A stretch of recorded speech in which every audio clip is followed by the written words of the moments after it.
When Sophie Levan started her freshman year in 2017 at Kent State, she did what most of her peers were doing, joined a Facebook group. It was just intended for freshmen, and I had the assumption that anyone posting in the page was also a freshman. Sophie asked us to blur her face because of privacy concerns at her current job. She tells us a post like this caught her eye.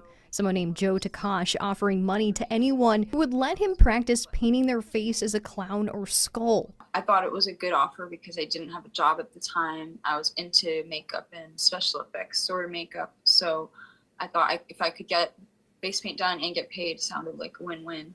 Sophie reached out to the poster to schedule the face painting. She says messages back and forth started normally, but things became strange. She started to think twice when the man she assumed was a freshman turned out to be a grad student nearly a decade older than her. And when she looked more closely at his example photos, she found they were not Takash's work, but taken from elsewhere online. Another red flag was the fact he was rushing me to do it all the time. And then when he had agreed to come to my dorm to do it with my roommate and I, he changed his mind and was like, "Can you come to me? I can pick you up." And I didn't feel comfortable with that. Sophie filed a report detailing her concerns with campus police, and she wasn't the first. Kent State shared another police report from another female student a year earlier.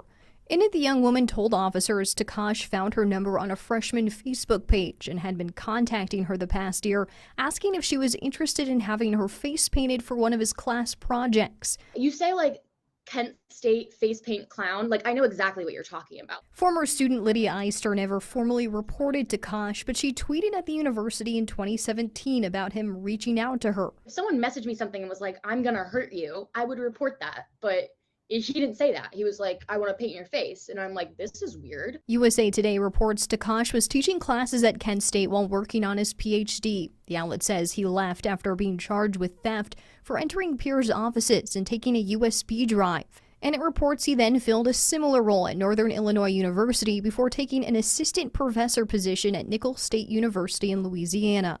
Officials there confirmed to News 5 Takash resigned this past March after a student journalist published a report about his conduct.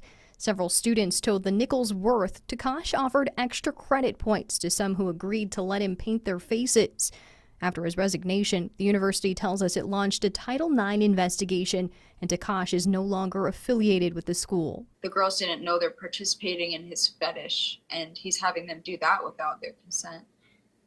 So it's definitely unethical, especially of using his power as an instructor or professor. Sophie shared this selfie Takash sent her months after she filed the police report and says he tried to friend request her as recently as this year. It was very creepy photo with a seemingly creepy intention. This week, Takash posted several pictures on Reddit of women in clown makeup, including an explicit one Friday morning with the caption, "Trust me, I'm winning." I reached out to him on social media and left a message on a number connected to his name, hoping to get your side of things. But so far, he has not responded to requests for comment. In Cleveland, Catherine Ross, News 5.